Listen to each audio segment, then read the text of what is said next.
There's not much to do when all I can is thinking about you. Not doing well, don't know where you are, 'cause you're not here. It's been way too long.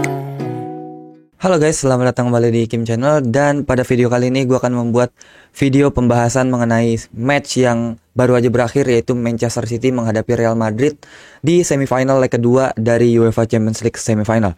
Dan pada pertandingan hari ini juga City berhasil menang 4-0 atas Real Madrid yang menyebabkan total agregat adalah 5-1. Dimana pada pertemuan pertama Real Madrid berhasil ditanding oleh Manchester City di Bernabeu yang dicetak oleh Vinicius, dibalas lalu oleh dengan Kevin De Bruyne. Tapi khusus untuk episode hari ini ya, gue udah lama gak bikin series beatable atau bicara tentang bola. Dan berhubung gue juga nonton full match ini gitu ya, walaupun di match-match sebelumnya ada beberapa pertandingan seru yang gue tonton juga, cuma at least gue pengen bahas aja ini pertandingan karena seru banget ya, bisa dibilang. Jadi sebelum kita masuk ke pertandingan, di sini gue mau coba lihat dulu line up ya dari kedua tim. Tentu di pertandingan ini City sangat berambisi besar didukung dengan main di laga home ya, walaupun Real Madrid dalam DNA UCL itu luar biasa dari segi mental gitu ya. Tapi dalam sepak bola semua bisa terjadi, dan nyatanya hasil akhirnya City menang 4-0 di luar dugaan gitu ya. Oke, kita masuk ke line up. Di sini Manchester City turun dengan formasi 3-2-4-1. Di mana Ederson sebagai kiper, terus 3 back yang dipasang oleh Pep adalah Kyle Walker, lalu ada Ruben Dias dan juga Manuel Akanji. Di sini agak sedikit berbeda dibanding pertemuan pertama ya. Karena Nathan Ake cedera juga, terus di tengah ada duet jangkar antara John Stone dan juga Rodri, lalu di depan Haaland didukung oleh Bernardo Silva, di kanan Kevin De Bruyne, Ilkay Gundogan dan juga Jack Grealish. Kurang lebih sama dengan formasi yang di pertemuan pertama. Lalu kita lihat untuk formasi Real Madrid masih dengan formasi yang sama juga, 4-3-3, cuma ada terjadi perubahan di mana Eder Militao masuk di sini untuk menggantikan Rudiger ya. Kan di pertemuan pertama Rudiger masuk.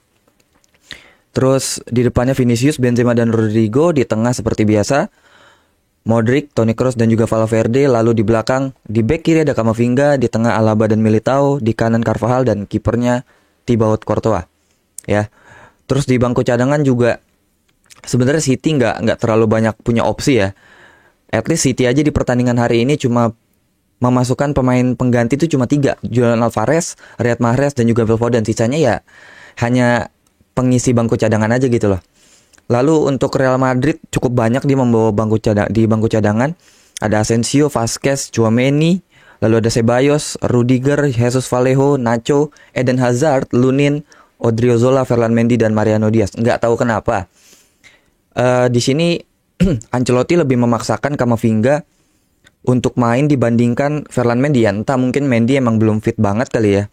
Dan si Camavinga juga emang mentalnya lagi bagus, karena di pertemuan pertama juga Bernardo Silva benar-benar nggak bisa bergerak dikawal oleh Camavinga. Dan yang gue tunggu itu memang duel Kyle Walker dengan Vinicius gitu ya. Oke, dari line up seperti itu, lalu kita masuk ke pertandingan ya. Di sini sebenarnya City dari awal tuh udah benar-benar menguasai pertandingan lah ya. Di 20 menit awal terutama, walaupun di menit-menit awal ya at least 5-10 menit pertama masih berimbang lah. Karena mungkin nyari ritme dari kedua tim, terutama City ya. Tapi Madrid kurang lebih sama permainannya kayak di leg pertama, lebih menunggu, lebih ke arah defense. Bahkan City menguasai pertandingan setengah lapangan loh, gila. Jadi emang entah strateginya emang harus seperti ini untuk melawan City yang benar-benar sangat kuat lah di lini tengahnya. Padahal bisa dibilang John Stone tuh kan sering salah passing gitu loh. Ya memang kalau untuk segi defense City agak sedikit kurang ya, karena counter attack Madrid tuh emang luar biasa gitu loh bagusnya ya. Oke, masuk di menit 12. Itu Haaland kalau nggak salah dapat peluang ya dari sayap kiri, pergerakan Jack Grealish, assist. Terus ya gua bilang sih di pertandingan ini Courtois layak jadi man of the match kalau memang andai Madrid juara gitu ya, atau Madrid menang bukan juara sih. Ya. Di menit 12 Haaland dapat peluang heading umpan matang dari Jack Grealish. Well, itu bisa dibilang udah 98% kali ya. 2%-nya yaitu Courtois good save ya. Terus dalam jangka waktu 8 menit 20 ini asli defense-nya Madrid gue rasa udah bagus ya. Tapi gue rasa sebenarnya pergantian pemain si Rudiger untuk ganti si Militao itu gue rasa, menurut gue pribadi ya, ini semua yang gue sampein di sini itu adalah pendapat pribadi gue, sudut pandang gue mengenai match ini karena gue nonton full dan itu gue sampein di sini gitu ya. Bukan berarti karena gue judul fans netral karena gue mengharapkan match ini seru. Ternyata bener seru, banyak gol, tapi untuk City doang. Jadi sebelum itu kan gue live streaming kan, terus ada yang nanya gimana pendapat lu mengenai City Madrid. Ya gue berharap di antara keduanya ya nggak tahu siapa yang lolos, yang penting matchnya seru, banyak gol, banyak peluang, bahkan gue berharap sampai babak tambahan, tapi ternyata tidak. Tapi setidaknya emang seru banget sih ya. Oke, masuk di menit 20 Erling Haaland lagi-lagi dapat peluang ya. Umpan matang dari Kevin De Bruyne di sayap kanan, umpan jauh ke ujung, terus disontek oleh Akanji ke tengah, dan Haaland free banget. Memang dijaga sih sama si Camavinga, tapi ya Camavinga nggak setinggi itu kan. Dan lagi-lagi Thibaut Courtois berhasil menyelamatkan gawang Real Madrid untuk kedua kali. Haaland udah bisa dapat 2-0 ini harusnya, udah dapat 2 gol ya.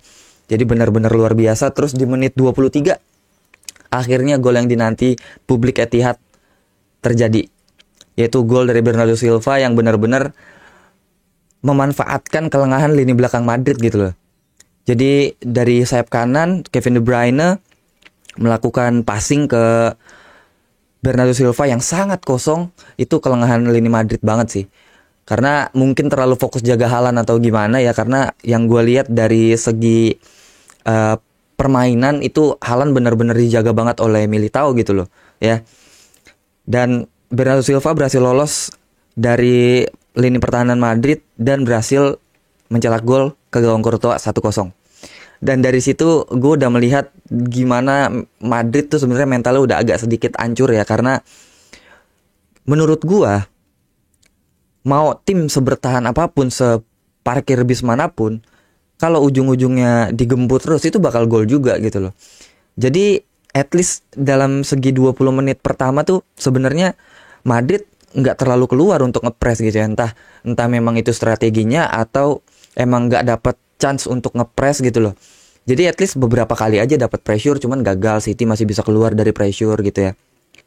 Terus setelah gol pertama City masih tetap menguasai pertandingan, walaupun beberapa kali Madrid sempat melakukan counter attack, tapi counter attack-nya nggak berjalan begitu baik.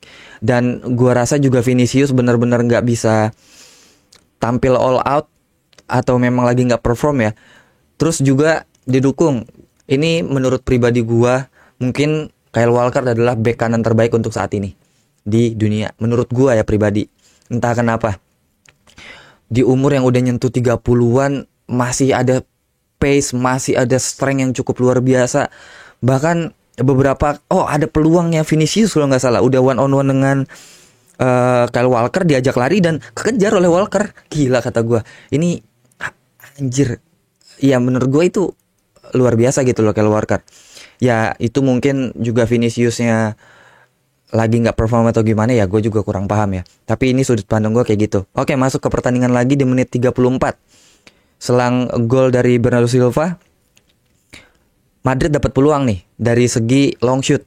Peluang di menit 34, Toni Kroos long shoot dan sempat kena save oleh Ederson, terus kena tiang. Itu peluang pertama Madrid akhirnya on target gitu ya. Karena on target, ya karena kena save duluan oleh Ederson, terus kena mistar. Dan itu peluang satu-satunya Madrid di babak pertama, mungkin nggak ada peluang lagi dari dia. Terus memasuki 2 menit berselang, City melakukan serangan di menit 36, gol heading dari Bernardo Silva, memanfaatkan kemelut di sayap kiri, pergerakan Jack Grealish, passing kepada Ilkay Gundogan, terus Gundogan melakukan shoot, berhasil diblok sih oleh Eder Militao, tapi bolanya rebound. Dan posisinya Bernardo Silva sangat free, lakukan goal heading. City menambah keunggulan 2-0. Dari sini, gue rasa sih sebenarnya Madrid udah selesai ya, kalau 2-0. Ditambah, harusnya Madrid at least cetak 1 gol lah di babak pertama, untuk memperkecil ketertinggalan 2-1, tapi nyatanya nggak bisa dan halftime skor 2-0. Dan gue berharap di babak kedua tuh sebenarnya Madrid melakukan perubahan yang cukup signifikan lah, karena udah all out aja, karena udah nggak ada harapan lagi yang bisa dibilang 2-0 bro, lu udah nothing tulus aja main gitu loh ya. Karena apalagi yang mau dikejar gitu, at least lu ngejar 2 sama, terus sampai adu penalti pun tos-tosan ya, itu udah lebih bagus gitu. Tapi nyatanya dari awal babak kedua City udah benar-benar nguasain pertandingan lagi gitu. Jadi Madrid nggak ada chance untuk benar-benar mau nguasain pertandingan gitu. Jadi Madrid dari segi permainan pun ya ngandelin counter attack gitu. Karena City emang benar-benar kuat dari segi penguasaan bola. Pada saat transisi dari menyerang ke bertahan, dari bertahan ke menyerang pun sama dibanding Real Madrid gitu ya. Jadi kuncinya di sini konsistensi dan transisi gitu loh. Emang City benar-benar kuat banget. Ya, masuk di babak kedua, City menguasai permainan dari awal, tapi di 20-25 menit pertama itu benar-benar nggak terlalu banyak peluang. City juga cuma sekedar mempertahankan keunggulan, dari segi menyerang nggak terlalu buru-buru, cari celah, gimana caranya supaya memanfaatkan waktu ini, nggak banyak bola kebuang gitu ya. Dan Madrid sempat beberapa kali menyerang, cuma emang defense-nya City juga lagi bagus. Terus juga lini serangnya Madrid lagi agak kurang. Entah kenapa kerja sama Benzema, Rodrigo, dan Vinicius lagi benar-benar nggak bagus banget ya. Entah kenapa. Terus di babak kedua juga banyak sekali pergantian pemain ya. Di sini juga kartu kuning sebenarnya ada 4 kartu kuning total ya dari kedua tim. Terus ya akhirnya di menit 60-an perubahan terjadi dari Real Madrid. Rudiger masuk gantiin Luka Modric. Terus 2 pemain sih itu ya sebenarnya, tapi di selang 7 menit. Jadi menit 63 Rudiger masuk buat gantiin Luka Modric.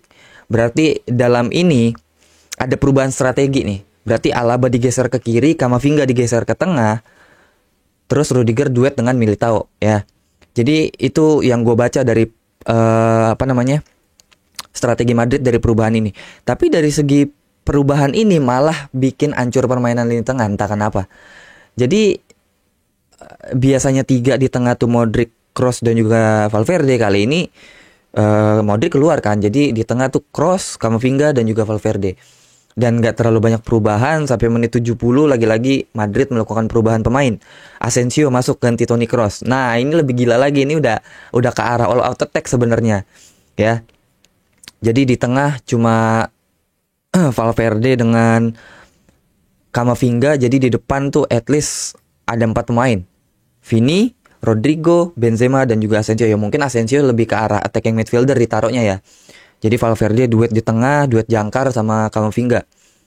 Tapi ya nggak ada dampak yang cukup oke gitu loh. Tetap City bisa nguasain pertandingan dan sampai akhirnya di menit 73 Haaland mendapat peluang emas lagi-lagi. Ini peluang hat-trick loh, kalau tadi di babak pertama 2 peluang dia didapat jadi gol. Di menit 73 Haaland dapat peluang berkat kerja sama Gundogan. Namun ya lagi-lagi Courtois bisa melakukan save. Dan hasil save-nya pun itu kena tiang, nggak masuk ke gawang gitu loh. Jadi ini emang lagi bukan harinya Haaland mungkin ya. Terus emang Courtois-nya lagi bagus banget dan gagal untuk melakukan gol. Terus di menit 76 free kick didapat oleh Manchester City di sayap kiri. Terus juga Haaland melakukan free kick dan gol dari Akanji. Kenapa gol dari Akanji? Karena emang disahkan oleh oleh panitia pertandingan, tetap sah dilakukan oleh Akanji lewat gol heading ya. Umpan matang Courtois di heading oleh Akanji, terus sempat kena deflect oleh Militao yang menyebabkan bola belok dan jadi gol. Courtois juga udah udah mati kutu atau mati langkah ya, bukan mati kutu. Mati langkah, jadi City semakin di atas angin dengan unggul 3-0 dan di situ gue rasa sudah betul-betul selesai Madrid ya. Karena dalam at least memang Madrid punya daya magis di 20 menit terakhir gitu. Tapi gue rasa di pertandingan ini mental udah benar-benar down banget. Pada saat gol ketiga udah nggak ada motivasi lagi dari semua pemain. Dan Ancelotti pun nggak terlalu banyak ngasih semangat ya. Mungkin ya ngasih semangat, cuma emang dia rasa mungkin ya udah 3-0 mau apa gitu. Udah gitu main di away di Etihad gitu kan. Gue pikir di situ semua udah selesai, tapi ternyata di menit 90 ya itu ada gol lagi. Tapi sebelum itu sempat ada beberapa perubahan lagi, kayak Mahrez dimasukin buat gantiin Ilkay Gundogan. Terus Madrid juga melakukan 3 perubahan, kayak Camavinga diganti Tchouaméni di menit 79. Terus juga Dani Ceballos masuk gantiin Rodrigo, dan Vazquez masuk gantiin Dani Carvajal. Tapi gue rasa itu telat karena 10 menit terakhir ya. Dan City pun juga melakukan perubahan dengan memasukkan Foden gantiin Kevin De Bruyne. Terus Haaland akhirnya ditarik keluar oleh Julian Alvarez di menit 89. Dan nyatanya masuknya Alvarez itu malah membuat lini serang City jadi lebih segar gitu loh. Ditambah lini pertahanan Madrid juga mungkin udah lengah dan udah lelah juga. Dan di menit 90 plus 1 itu tambahan waktu 3 menit. Jadi memasuki menit 90 tambahan waktu 3 menit. Di menit 90 plus 1 Julian Alvarez mencetak gol berkat assist dari Phil Foden. Itu true bola luar biasa banget.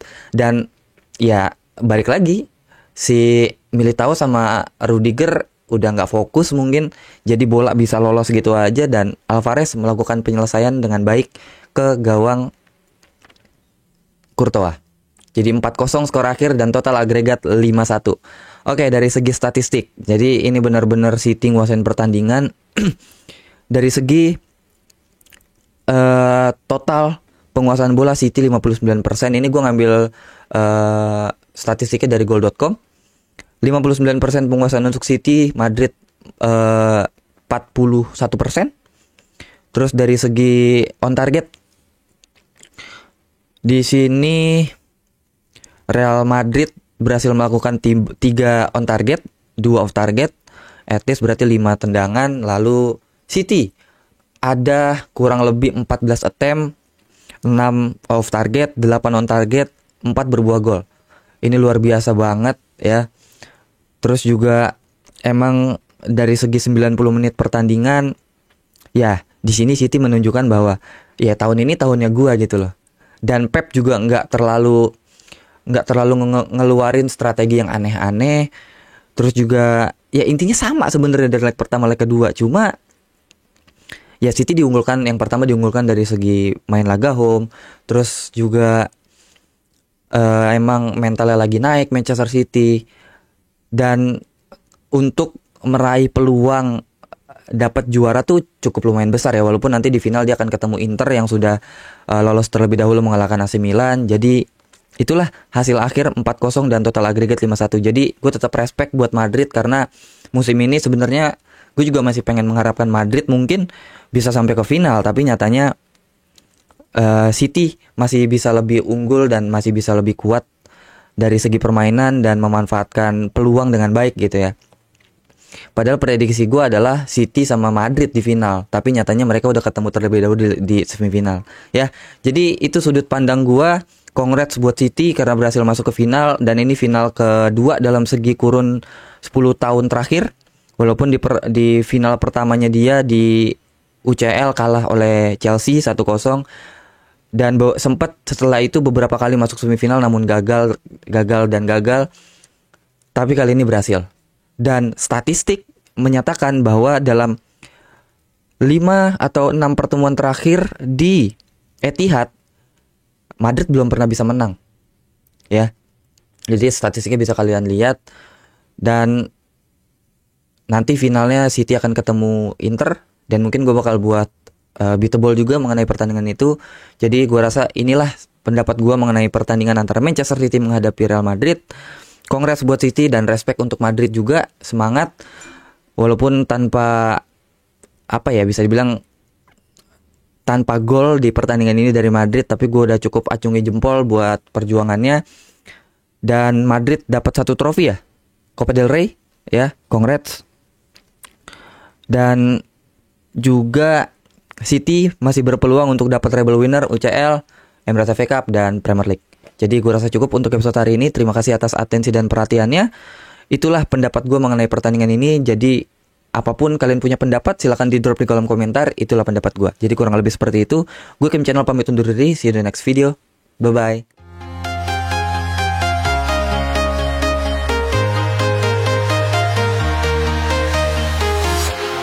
Walking alone, the streets are empty.